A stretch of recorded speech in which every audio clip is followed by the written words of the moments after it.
আছে বন্ধু সিনাই, যদি পেতে চান অনলাইন থেকে কালেক্ট করবেন, কারণ আমি আজকে আলোচনা করব ইমাম হুসাইনের জীবনে যে মর্মান্তিক যে অধ্যায় সেটা নিয়ে। আমি সেখানে একটু ফিরে যাব, আপনারা থাকবেন তো? আবারও বলছি, সবাই থাকবেন। ইয়া রাসূলুল্লাহ ইয়া হাবিবাল্লাহ ইয়া রাসূলুল্লাহ ইয়া হাবিবাল্লাহ ইয়া রাসূলুল্লাহ লা শুনেছি হাদিসে দেখিলে আপনাকে জীবনের গোনা ঝরিয়া পড়ে, দিও গো দেখা দয়া করে ইয়া রাসূলুল্লাহ আসসালাতু ওয়াসসালামু আলাইকা ইয়া রাসূল। আলহামদুলিল্লাহ বলেন আরো জোরে।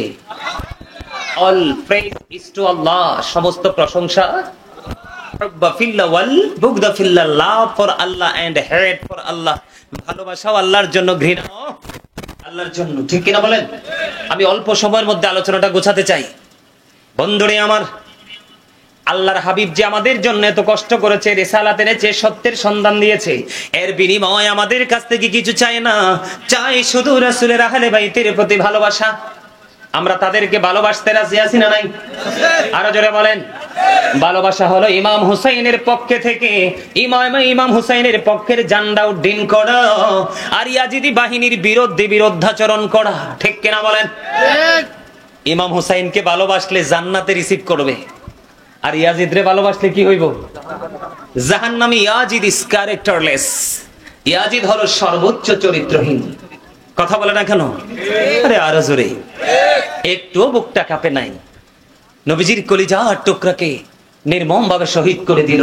ইতিহাসে একটু পরে যাচ্ছি। আমার আছে আলোচনার বিষয় হলো, বড় হোক আর ছোট হোক, কারবালার ঘটনা কিন্তু সবাই জানে, কিন্তু কারবালার মর্মান্তিক অধ্যায় থেকে এর পরের যে জীবনটা, মানে ইয়াজিদ বাহিনীর পরের তাদের অবস্থানটা কেমন ছিল, সেই জগৎ নিয়ে আলোচনা।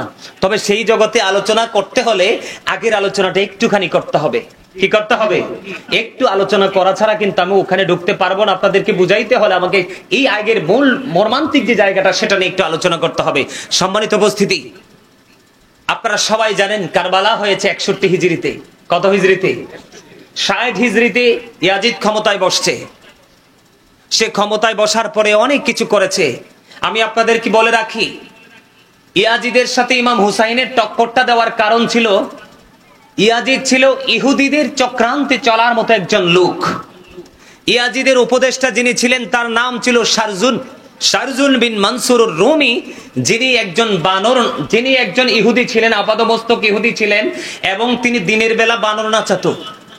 অসৎ নারীদেরকে দিয়ে চারপাশ তার বেষ্টনী দেওয়া ছিল। জোরে বলেন না নাউজুবিল্লাহ। রাত্র যখন হতো সে মদের আসর বসাতো। প্রকাশ্যে কিন্তু সে কি করে নাই? ইসলামের বিরোধিতা করে নাই। মসজিদও ভাঙে নাই, মাদ্রাসাও ভাঙে নাই। তার জবানে ছিল আপনার ইসলামের কথা, আর অন্তরে ছিল ইসলামকে ধ্বংস করার পায়তারা। জোরে জোরে করেন না নাউজুবিল্লাহ। আর ইমাম হুসাইন রাদিয়াল্লাহু তাআলা আনহু ছিল আমার রাসূলের প্রেমিক, রাসূলের আহলে বাইত। তিনি ছিল রাসূলের আদর্শকে মানুষের মাঝে যেন শক্তভাবে প্রতিষ্ঠিত করা যায়, সেই লক্ষ্যে কাজ করার উদ্দেশ্যে তিনি মাঠে নেমেছিলেন। কিন্তু ইয়াজিদ বাহিনী জানে যে ইমাম হুসাইন যদি কি করে ক্ষমতায় আসে, তাহলে ইয়াজিদ বাহিনীর যে অসৎ যেই উদ্দেশ্য সেটা কখনোই বাস্তবায়ন করা যাবে না। এই জন্য ইমাম হুসাইন রাদিয়াল্লাহু তাআলা আনহু সহ ৭২ জনকে নির্মমভাবে হত্যা করেছেন। জোরে কোন নাউজুবিল্লাহ। আর জোরে বলেন না নাউজুবিল্লাহ। বন্ধুরে আমার, আমি আপনাদেরকে বলি, রাবির নামটা বলছেন, আমি হাদিস শরীফের মধ্যে এসেছে, কাবা শরীফের রুকনে হাজরে আসওয়াদের মধ্যে যদি অবস্থান করেন, মাকাম ইব্রাহিমের মধ্যে যদি অবস্থান করেন, আপনি নামাজ পড়েন বন্ধু, আপনি নামাজ পড়েন, রোজা রাখেন, কিন্তু আহলে বাইত বিদ্বেষী হয়ে যদি আপনি কবরে যান, তাহলে আপনার ঠিকানা হবে জাহান্নাম। আরো জোরে কন্যা ঠিক না বেঠি? আপনি আহলে বাইত বিদ্বেষী হতে পারবেন না, কারণ রাসূল এবং রাসূলের আহলে বাইতকে ভালোবাসা আমাদের জন্য ফরজ। জোরে কন্যা সুবহানাল্লাহ। আরো জোরে। বন্ধু মজার হাদিস আপনারা শুনে নেন। উম্মুল ফজল বিনতে হারিস রাদিয়াল্লাহু তাআলা থেকে বর্ণিত, তিনি বলতেছে আমার নবীজির দরবারে গিয়ে তিনি একদিন আরজ করতেছেন, ইয়া রাসূলুল্লাহ, ইয়া হাবিবাল্লাহ, নবী গো, ও প্রাণের নবী, আমি একটা ভয়ঙ্কর স্বপ্ন দেখেছি। তোমার স্বপ্নটা কি বলো? কয় অত্যন্ত ভয়ঙ্কর নবী গো, আমি স্বপ্নে দেখেছি আপনার শরীর মোবারক থেকে একটা গোস্তের টুকরা কেটে আমার কোলে তুলে দেওয়া হয়েছে, আমার কাছে রাখা হয়েছে। এবার এই কথা বলতে দেরি উম্মুল ফজল বিনতে হারিসকে আমার নবী ডাক দিয়ে বললেন, তুমি অত্যন্ত উত্তম স্বপ্ন দেখেছো। জোরে কন্যা সুবহানাল্লাহ। এই গুনিয়াউকের মানুষ কেমন করে ঘরে বসে আছো বন্ধু, কেমন করে দোকানপাটে বসে আছো রে? এত সুন্দর জান্নাতের বাগান, কত মনোরম পরিবেশ, পৃথিবীতে তুমি গরমের অজুহাত দিতে পারো, কিন্তু দুইটা চোখ খাটার পরে কোনো অজুহাত চলবে না। পৃথিবীর কোন মানুষ তোমার কষ্টের বাঁধ দিবে না। একটু ধৈর্য ধরে শোনো, হয়তোবা হতে পারে তোমার জীবনের পরিবর্তন।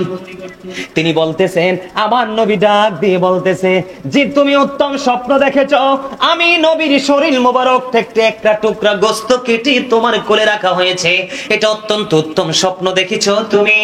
ইয়া রাসূলুল্লাহ, আমি তো মনে করেছি ভয়ঙ্কর স্বপ্ন। আমার নবী বলেছে, এই যে গোস্তের টুকরা তোমার কোলে রাখা হয়েছে, এটার মানে কি জানোনি?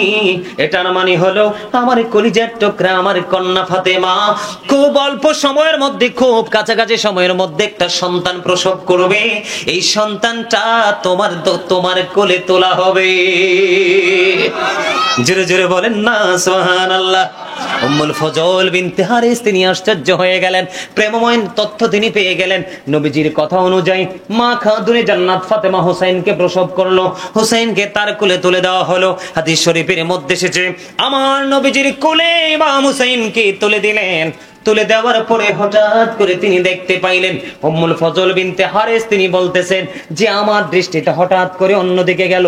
দৃষ্টিটা যখন অন্যদিকে গেল, দৃষ্টি অন্যদিকে যাওয়ার পরে আবার তাৎক্ষণিকভাবে আমার দৃষ্টিটা আমি ঘুরিয়ে নিয়ে আসলাম। দৃষ্টি ঘুরিয়ে নিয়ে এসে নবীজির চক্ষু মোবারকের দিকে নজর দিয়ে চাইয়া দেখলাম গো, নবীজির পবিত্র দুইটা চক্ষু মোবারক যেন ঝর্ণা হয়ে গেছে। কি ঝর্ণা রে? নবীজির দু চোখ বেয়ে বেয়ে বন্ধু পানির ফোঁটা মোবারক। ইয়া রাসূলুল্লাহ, ইয়া হাবিবাল্লাহ, নবী গো, ও প্রাণের নবী গো, আপনার কি হয়েছে গো নবী? এবার উম্মুল ফজল বিনতে হারিস একটা ডাক দিয়ে বলল, আমার কাছে মাত্র জিবরাইল এসেছে। জিবরাইল এসে আমাকে খবর দিয়েছে রে, আমার এই কলিজার টুকরাকে আমার উম্মত হত্যা করে ফেলবে। জোরে জোরে বলুন না আল্লাহু আকবার। নবীজির কাছে ইমাম হোসেন, আমার নবীজি বলতেছে, আমার কাছে জিবরাইল এসে খবর দিয়েছে আমার উম্মত আমার কলিজার টুকরাকে হরণ করে নিয়ে যাবে। বন্ধু এমনি করে দেখতে দেখতে নবীজির অসংখ্য হাদিসে মোবারক রয়েছে। ধীরে ধীরে ধীরে ধীরে বন্ধু দেখতে দেখতে দেখতে দেখতে বন্ধু কারবালা পর্যন্ত চলে গেল।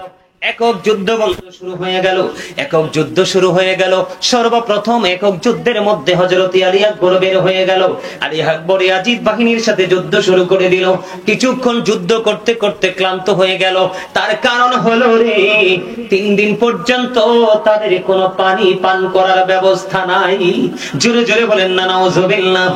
যেই নবী না হইলে কোনো কিছু হইতো না, যেই নবীকে আল্লাহ সৃষ্টি না করলে কোনো কিছু সৃষ্টি করতো না। ইহুদি নাসারা জঙ্গল আর পশু পাখি পান করে রে ফোরাত নদীর পানি। নবীজির কলিজার টুকরা জান্নাতের সরদারের জন্য পানি বরাদ্দ নাই। বন্ধু হৃদয় বিদারক ঘটনা। যুদ্ধ করতে করতে ক্লান্ত হয়ে আলী মুকামের কাছে চলে আসলো, তার মানে হুসাইন রাদিয়াল্লাহু তাআলা আনহুর কাছে। আয়েশা ডাক দিয়া বলে, বাবা গো একটু পানি দাও না, একটু পানি পান করব, ওই আজিব বাহিনীর উপর হায়দারি আক্রমণ চালাবো।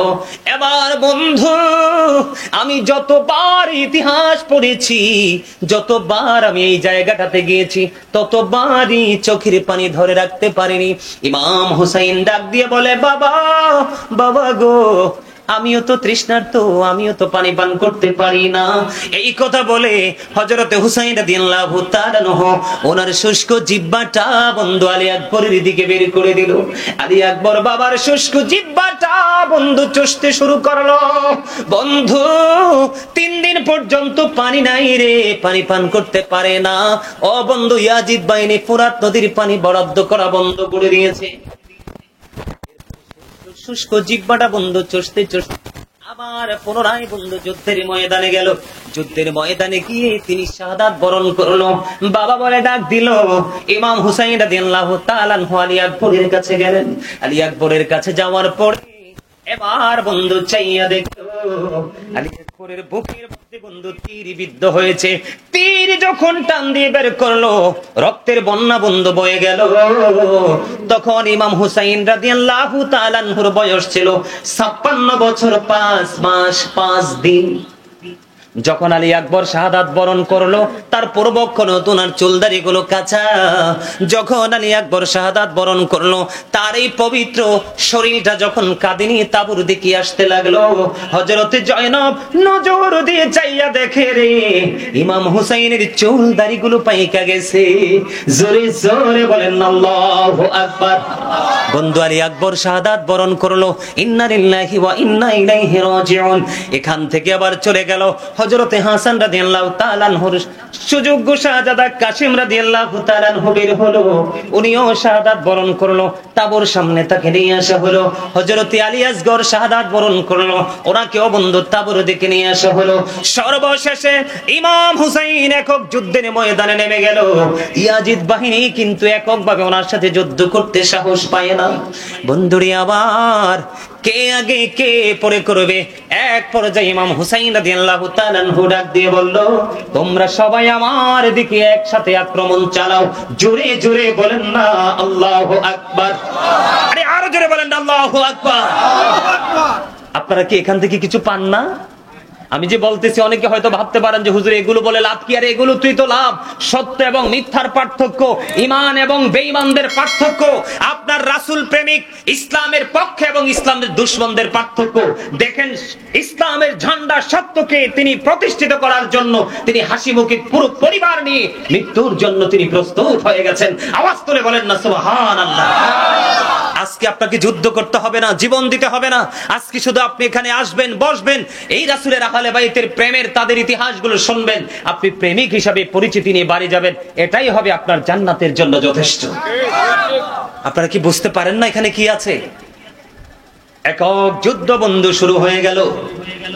একেবারে যুদ্ধ করতে করতে করতে করতে ক্লান্তি লগ্ন চলে আসলো। ইমাম হুসাইনের বুকের উপর সীমার এসে বসলো। এবার ইমাম হুসাইন ডাক দিয়ে বলল, আমি জীবন শেষ হয়ে যাচ্ছে, আমি চিরদিনের জন্য পৃথিবী থেকে বিদায় হয়ে যাচ্ছি, আমাকে জীবনের শেষ সেজদাটুকু দেওয়ার সময় দাও। বন্ধু কিছু সময়ের জন্য যুদ্ধ কি করা হলো? স্থগিত করা হলো। যুদ্ধ স্থগিত যখন করা হলো, নামাজ যখন শেষ হয়ে গেল, শিবার আসলো। ইমাম হুসাইনের বুকের উপর বন্ধু চড়ে বসলো। বসার পরে ইমাম হুসাইন রাদিয়াল্লাহু তাআলা আনহু একটা ডাক দিয়ে বললেন, রে শিমার, তোর বুকের জামাটা একটু খোল, আমি তোর বুকটুকু একটু দেখব। বন্ধু সীমার যখন বুকের জামাটা খুললো রে, এবার চাইয়া তার বুকের মধ্যে সেনাবাহিনীর বন্ধু এটা চরিত্র, তাদের এটা নৈতিক দায়িত্ব কর্তব্য মানুষ খুন করা। আমি আপনাদেরকে বলি একজন সাহাবীর দাম কত জানেননি? আমি আপনাদেরকে এক্সাম্পল দেই বন্ধু। একটা সাহাবীর ঘোড়ার খুরার নিচে, বুঝে নেবেন, একটা সাহাবীর ঘোড়ার খুরার নিচের 3 আঙ্গুলের, আমার দিকে তাকান, 3 আঙ্গুলের 1 চিমটি মাটি যদি একটা পাল্লায় যদি তুলে দেওয়া হয়, আর গাউসে পাক থেকে ধরে মৃত্যু পর্যন্ত যতগুলো আল্লাহর ওলি পৃথিবীর বুকে আসবে, প্রত্যেকটা আল্লাহর ওলিকে যদি একটা পাল্লায় তুলে দেওয়া হয়, ওই সাহাবীদের ঘোড়ার খুরার নিচে 3 আঙ্গুলের 1 চিমটি মাটির ওজন ভারী হয়ে যাবে। তার কারণ হলো তারা চর্মচক্ষু দ্বারা নবীকে দেখেছে, আর তাদের ঈমান ভালোবাসা সবকিছু উজাড় করে নবীকে সেভ করার চেষ্টা করেছে, এবং নবীর জন্য জীবনটাকে উৎসর্গ করে দিয়েছে। বন্ধু তোমরা জানো না 63 হিজরিতে বন্ধু ইয়াজিদ বাহিনী, ইয়াজিদ 12,000 সৈন্য পাঠিয়ে দিলেন মদিনায় বন্ধু রাসূলের পুরো আওলাদকে চিরতরে নিশ্চিহ্ন করার জন্য। বন্ধু সেখানে তারা যখন গেল, পাকিস্তানি হানাদার বাহিনী বাংলাদেশে তাণ্ডব চালাইছে কিনা? কথা কন না কেন? আরো জোরে বলেন, চালাইছে কিনা? আপনারা যারা মুরব্বী মুক্তিযুদ্ধের সময় বেঁচে ছিলেন, আমরা দেখিনি, আমার মা তখন চলছিল। বন্ধু কত মা বোনদের ইজ্জত লুটে নিয়েছে, ঠিক কিনা বলেন? বন্ধু অগণিয়কের যুবক বন্ধুরা, আমার মা বোনদেরকে ডেকে ডেকে বলছি, সবাই শোনো গো, আর ঈদের মধ্যে তোমরা গেঁথে রাখো, মদিনার মধ্যে 63 হিজরিতে 3 দিন পর্যন্ত মনে রাখবেন, জিলহজের চাঁদের 3 দিন, 27, 28, 29, এই 3 দিন পর্যন্ত সব নোংরামিকে বৈধ বলে ঘোষণা দিয়েছে। এই বৈধতার ঘোষণা দিয়ে বন্ধু 1000-এরও বেশি নারীকে অবৈধ সন্তান প্রসব করতে বাধ্য করেছে। জোরে জোরে বলেন না নাউজুবিল্লাহ। 1000-এরও বেশি সরল মা বোনদের উপর বন্ধু পাশবিক নির্যাতন চালিয়েছে। 1000-এরও বেশি মা বোনের অবৈধ সন্তান প্রসব করেছে। ওই 12,000 ইয়াজিদ বাহিনীর নিকৃষ্ট লালসার শিকার হয়ে আপনারা বলেন, কোন ইমানদার মুসলমান কি ইয়াজিদের প্রশংসা করতে পারে? আরো জোরে বলেন। আপনার সমাজে যদি কোনো চরিত্রহীন মানুষ থাকে, তাকে সমাজ গ্রহণ করবে? কোনোদিনও নয়। বন্ধু শুধু এখানেই ক্ষান্ত নয়, 700-এরও বেশি সাহাবীকে হত্যা করেছে। 10,000-এরও বেশি মদিনার পবিত্র মানুষকে, 10,000-এরও বেশি মদিনার পবিত্র মানুষকে অতর্কিত ভাবে তারা হত্যা করেছে। জুড়ে জুড়ে বলেন না নাউজুবিল্লাহ। ইয়াজিদের বয়স কত? ইমাম হুসাইন চলে যাওয়ার পরে ইয়াজিদের বয়স কত? 2 বছর 8 মাস, মতান্তরে 3 বছর 8 মাস। কয় বছর? 2 বছর 8 মাস, মতান্তরে 3 বছর 8 মাস।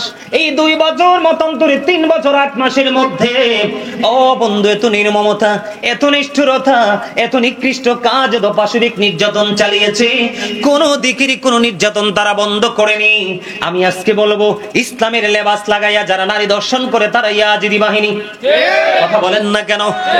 ইসলামী লেবাস লাগিয়ে যারা মসজিদের পবিত্র মিম্বরে দাঁড়িয়ে আহলে বাইতের কথা বাদ দিয়ে মুহররম মাস আসলে যারা ইয়াজিদের পক্ষে কথা বলে, তারাই তো ইয়াজিদের দোসর।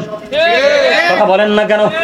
বন্ধুরে আমার, আমি আপনাদেরকে আজকে বলে দেব, এই 2 বছর 8 মাস মতান্তরে 3 বছর 8 মাসের মধ্যে নোংরামির কোনো শেষ ছিল না। আমার তারা মদকে পুরো বৈধ বলে ঘোষণা দিয়েছে। আল্লাহ কোরআনে বলেছে, ইন্নামাল খামরু ওয়াল মাইসিরু ওয়াল আনসাবু ওয়াল আজলামু রিজসুম মিন আমালিশ শাইতান। আল্লাহ রাব্বুল আলামিন বলেছেন, মদ, জুয়া, মূর্তি, ভাগ্য গণনা করা, এগুলো ঘৃণ্য বস্তু, শয়তানের কাজ।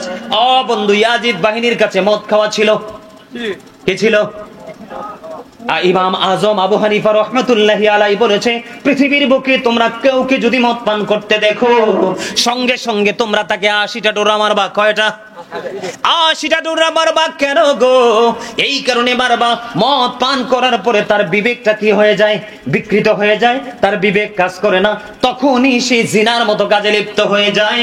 এই মদ পর্যন্ত তারা বৈধ বলে ঘোষণা দিয়েছে। বানর নাচানুকে তারা বৈধ বলে ঘোষণা দিয়েছে।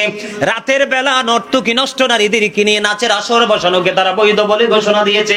মসজিদে নববী, এই মসজিদে নববীর হেরেমের মধ্যে নামাজ পড়লে বন্ধু 50,000 রাকাতের সওয়াব পাওয়া যায়। এমন পবিত্র জায়গায় 3 দিন পর্যন্ত আযান দিতে দেয়নি, নামাজ পড়তে দেয়নি, ঘোড়া রাস্তা বল বানিয়েছে, নোংরা বানিয়ে দিয়েছে। জোরে জোরে বলেন না নাউজুবিল্লাহ। নারীদের উপর পাশবিক নির্যাতন চালিয়েছে। সাধারণ মানুষকে বন্ধু কোন অজুহাত ছাড়াই হত্যা করেছে। তার উদ্দেশ্য ছিল এই পৃথিবীর রাজত্বটাকে সে প্রাণ ভরে করবে। কিন্তু আমার মালিক এত প্রেমময়, বন্ধু এত দয়াময়, রাসূলের কলিজার টুকরাকে যখন আঘাত করেছে, বন্ধু 33টা তীরের আঘাত দেখা গেছে রে, 34টা তরবারির আঘাত ইমাম হুসাইন রাদিয়াল্লাহু তাআলা আনহুর পবিত্র বডিতে দেখা গেছে। কত নিষ্ঠুরতা, কত নির্মমতা, বন্ধু কত যন্ত্রণা সহ্য করে বন্ধু শাহাদাত বরণ করেছে, শুধুমাত্র সত্যের ঝান্ডা তুলে দেওয়ার জন্য। ঠিক না ঠিক? আরো জোরে। মদের পক্ষে থাকবেন? যদি মদের পক্ষে থাকেন ইমাম হুসাইনের বিপক্ষে অটো চলে যাবেন। হত্যাকারীর পক্ষে থাকবেন? যদি হত্যাকারীর পক্ষে থাকেন ইমাম হুসাইনের বিপক্ষে অটো চলে যাবেন। কখনো কোনো ধর্ষণকারীর পক্ষে থাকবেন? যদি পক্ষে থাকেন তাহলে হুসাইনের বিপক্ষে অটো চলে যাবেন। কথা বলেন। মোট কথা হলো ঈমান এবং আমল দুটোর এগনিস্টে গেলে রাসূল এবং রাসূলের আহলে বাইতের বিপক্ষে চলে যায়। আল্লাহ রাসূল এবং রাসূলের আহলে বাইতের বিপক্ষে চলে গেলে রাসূলের বিপক্ষে চলে যায়, আল্লাহর বিপক্ষে চলে যায়। আর আল্লাহর বিপক্ষে যারা চলে যায় তাদের ঠিকানা হলো নিকৃষ্ট জায়গা, জাহান্নাম। ঠিক না ঠিক? আপনারা কি আমার এখান থেকে আজকে কিছু তথ্য পেয়েছেন? আমার উদ্দেশ্যটাই ছিল আজকে ইয়াজিদ বাহিনীর চরিত্রটাকে তুলে ধরা। সম্মানিত উপস্থিতি, রাত্র অনেক হয়ে গেছে, অনেক রাত্র হয়ে গেছে। মিলাদ করতে হবে, কিয়াম করতে হবে, মোনাজাত দিতে হবে, অনেক কাজ আমাদের বাকি আছে। আমি আপনাদেরকে বিনীতভাবে অনুরোধ করব, সামনে আসছে মুহররম, আপনারা যদি আরো তথ্য নিতে চান, আশুরা থেকে যদি আরো তথ্য নিতে চান, আপনারা অনলাইনে গাজী সুলাইমান আল কাদরি দিয়ে চার্জ দিবেন। আশুরা সম্পর্কে মুহররম মাসের ফজিলত তথ্য আপনারা পাবেন। আর না পাইলেও আমার ধারাবাহিকভাবে প্রোগ্রাম চলবে, আশুরার আপনারা একটার পর একটা খুঁজে পাবেন। তবে আপনাদের কাছে আমার একটা অনুরোধ থাকবে, সম্মানিত উপস্থিতি, আপনাদের এলাকায় মানুষ সুদ খায়নি? খায়? আপনাদের কাছে আমার আকুল আবেদন থাকবে, সুদ থেকে বেঁচে থাকবেন, মিথ্যা কথা থেকে বেঁচে থাকবেন, বেশি বেশি করে মসজিদমুখী হবেন, কোনো না কোনো হক্কানি আলেমকে আপন করে ভালোবাসবেন। কেন ভালোবাসবেন জানেন? আপনি তাকে কাছে পেতে হবে না, আপনি তাকে দূর থেকে ভালোবাসেন, মাঝে মাঝে ফোন দিবেন, তার থেকে সাজেশন নেবেন, আপনি দেখবেন আপনার জীবনটা পরিবর্তন হয়ে যাবে। সম্মানিত উপস্থিতি, আরেকটা বিষয় হলো আজকের যিনি, যাকে বলা হয় কি, হ্যাঁ, সবার রত্ন যাকে বলা হয়, অত্যন্ত চমৎকার একটা শব্দ আপনারা ইউজ করেছেন। রত্ন শব্দটা অত্যন্ত গুরুত্বপূর্ণ। আপনাদেরকে আমি একটা কথা বলি, আপনারা কিন্তু ইয়াজিদি মৌলবী যারা রয়েছে, কি মৌলবী? ইয়াজিদি মৌলবী যারা রয়েছে, আস্তে আস্তে, ইয়াজিদি মৌলবী যারা রয়েছে, আপনারা কিন্তু তাদের চলন বলন দেখলে কিন্তু বুঝতে পারবেন। সে যত সুন্দর কথা বলুক, তার কথা হবে মধুর চেয়ে মিষ্টি, চরিত্র হবে ফেরাউনের মতো, আর তার আত্মাটা হিংস্র হবে, অত্যন্ত হিংস্র, বাঘের মতো হিংস্র হবে। কার মতো? কথা বলে না, অত্যন্ত হিংস্র হবে। এই জন্য আপনাদেরকে বলছি, তাদের মিষ্টি কথায় কিন্তু কি হওয়া যাবে না, কান দেওয়া। ওই সমস্ত মৌলবীদের পিছনে ইক্তাদাইতু বিহাজাল ইমাম বলাও যাবে না, তাদের পিছনে নামাজ পড়লে লাভ, কারণ ইমান তো নাই। ইমান যদি না থাকে আমল দিয়ে কোনো লাভ নাই। হ্যাঁ, আমি বলতেছি, হ্যাঁ, আমি আপনাদেরকে বলি, এটা আমার বানানো কথা নয়, হাদিস শরীফের মধ্যে এসেছে। রাসূল বলেছেন, ও ইয়াকুম ও ইয়াহুম লা ইউদিল্লুনাকুম ওয়া লা ইফতিনুনাকুম। রাসূল বলেছেন, তোমরা তাদের থেকে দূরে থাকো, তাদেরকেও তোমাদের থেকে দূরে রাখো, কেননা তাদের সাথে মিশলেই তোমরা পথভ্রষ্ট হবে, ফিতনায় পড়বে। তারা যেন তোমাদেরকে পথভ্রষ্ট করতে না পারে, ফিতনায় ফেলতে না পারে, এজন্য তোমরা তাদের থেকে দূরে থাকো, তাদেরকেও তোমাদের থেকে দূরে রাখো। কারণ আপনি তাদেরকে ডুলে ঠেলে দিতে চাইলেও তারা যেতে চাইবে না, কারণ তাদের একটা টার্গেট, আমি আপনাদেরকে বলি, তাদের টার্গেট হলো আপনাদের এলাকায় ছদ্মবেশে আসবে। কোন বেশে?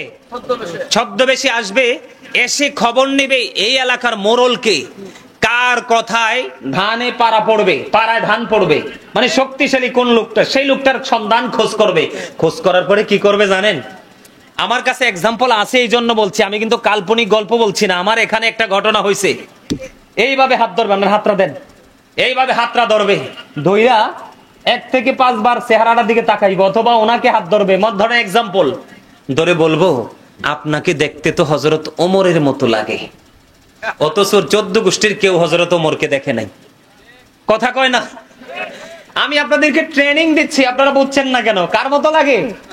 ওমরের মতো লাগে। এখন এই পাগল তো দেওয়ানো হয়ে যাবে। কি হয়ে যাবে? পাগল কইব, মা আমি নাকি ওমরের মতো, কি মর্যাদা। এই পাগলায় যা কয় তাই আমি শুনবো। এখন তো একখান সাবি মাইরা দিছে চাইরা, জ্বলছে গাড়ি জনম ভইরা। কারণ পাগলা তো গরম হয়ে গেছে। কি হয়ে গেছে? কি হয়ে গেছে? কথা কয় না। এখন হে তো হেতের মোরল বানাইয়া কি করবে? পুরা সমাজকে নষ্ট করবে। যখন দেখবেন সমাজের মোরল অন্যায় ধারাবাহিক ভাবে করছে, আপনারা সাধারণ আমজনতা সব একদিকে চলে যাবেন। কথা কয় না? একদিকে কি আপনারা প্রতিবাদের ভাষা প্রয়োগ করবেন, দেখবেন মোরল অটো জায়গায় চলে আসবে। কথা কয় না কেন? আরে জোরে! বিশেষ করে ধর্মী ইসলামের ক্ষেত্রে, ধর্মীয় ক্ষেত্রে আমরা সেই কাজটা করব, ঠিক না? ঠিক। আরে জোরে বলেন। তাদের পিছনে নামাজ পড়া যাবে না, তাদেরকে দোয়া করানো যাবে না। এবার আমার ঈদের জামাতে আমি কি বলছি জানেন? এবার আমি আমার ঈদের জামাতে বলছি তাদের কি দিয়ে গরু জব করাইয়েন না, কারণ এদের তো ইমান নাই, লাভ হইতো না। কথা ঠিক না? ঠিক। আরো জোরে। সম্মানিত উপস্থিতি, আমি কখনো হেসে হেসে, কখনো একটু এক্সাইটেড হয়ে কথা বলেছি আপনাদেরকে বোঝানোর জন্য। আজকে ইয়াজিদ বাহিনীর সংখ্যা দিন দিন বেড়ে চলছে, আপনারা সবাই সচেতন হবেন। আর এই সচেতনতা, আমার সর্বশেষ যে আলোচনা, সচেতনতার ক্ষেত্রে আপনাদেরকে একটা সচেতনতা খুব গুরুত্বের সাথে আপনারা অবলম্বন করতে হবে। সেটা হলো, রাসূল বলেছেন, আদিবু আওলাদাকুম আলা সালাতি খিসারিন হুব্বি নাবিকুম ওয়া হুব্বি আহলি বাইতিহি ওয়া আলা কিরাআতিল কুরআন।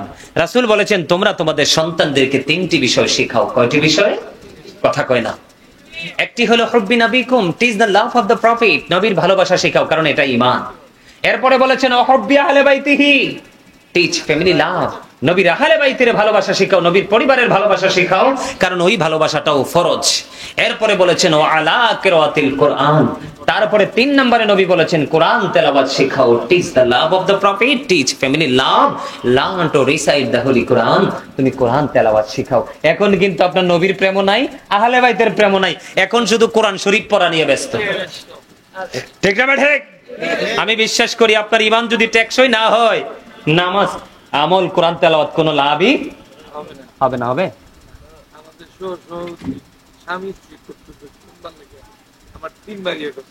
আচ্ছা, সহসভাপতি সাহেব বারবার বলছে আমার দাদার মনে হয় আমার দাদির প্রতি প্রেম আছে। চেহারায় কয়, মানে কি একটা মুস্কি হাসি দিছে জানেননি, যেটাকে বলা হয় বিউটিফুল স্মাইলিং। জোরে কোন সুবহানাল্লাহ। আচ্ছা, স্বামী স্ত্রীর কি দুর্দশা নিয়ে কইতাম না, প্রেম নিয়ে কইতাম? দুর্দশাটা নিয়ে একটু কই। স্বামী স্ত্রীর দুর্দশা বলতে, এখনের স্বামী স্ত্রী তো ম্যাক্সিমামই দুর্বিরাল। ওমা, ব্যাঠিক কইছি? একজন আরেকজনের নাম ধরে কই, এটা হলো সবচেয়ে বড় অভিশাপ। সবচেয়ে বড় কি? স্বামী স্ত্রীর দুর্দশার শেষ নাই। আমি আপনাদেরকে বলি, বউ যদি জামাইয়ের কথা না শুনে, জামাই যদি বউর কথা না শুনে, দুজনে কিন্তু জাহান্নামে যাবে। কি যাবে? আমি যদি একটু এক্সাম্পল দেই, স্বামী স্ত্রীর হকটা কেমন ভাবে পালন করতে হবে। স্বামী, এখনকার যুগের স্বামীরা